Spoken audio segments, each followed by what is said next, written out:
हमारी सरकार आने दीजिए, 12 साल 15 साल की इमरजेंसी का जो हम जिक्र करेंगे ना, बीजेपी के लोग सड़क पे निकलने के काबिल नहीं होंगे। हम आपको बता रहे, सड़क पे निकलने के लिए उनको सुरक्षा की जरूरत पड़ेगी। क्या आपको तो सब दिख रहा है आपको, कैसे मीडिया का गला घोटा जा रहा है, कैसे संस्थाओं को हाईजैक किया जा रहा है, कैसे चुनाव आयोग को अपनी जेब में रखा जा रहा है, और कैसे ईडी और सीबीआई को पांव के नीचे रौन।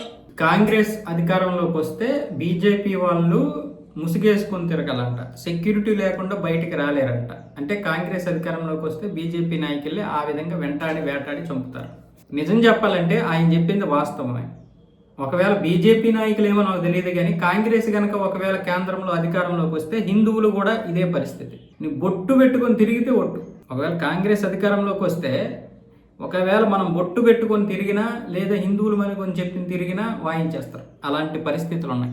రాజకీయాలు అంత దారుణంగా ఉన్నాయి. ఇప్పుడు బీజేపీ 15 సంవత్సరాలుగా ఉంది కదా, ఒక్కసారి కాంగ్రెస్ని చూద్దాము అని ఒకవేళ మనం గనక మారిపోయి లేదా ఓటర్లు కనుక మారిపోయి ఓటేసారా, సింపతికి అయిపోయింది, మీ బతుకులు అయిపోయింది, మీతో ఇంకంతే, మీకు చెక్కేస్తారు.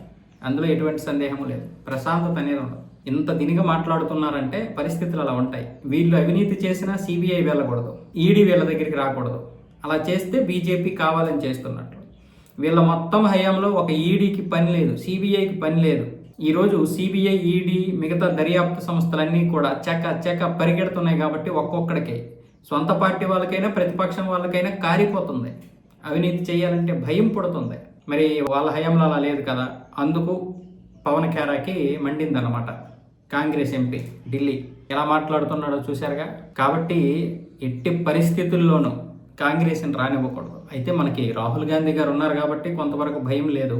రాహుల్ గాంధీ గారిని తప్పిస్తే మాత్రం ఖచ్చితంగా కాంగ్రెస్ అధికారంలోకి వచ్చే అవకాశాలు ఉంటాయి. అలా తప్పించకుండా ఉంటారని నేను అనుకుంటున్నాను. ఆయన మనకి అండగా ఉంటారని నా ఉద్దేశం.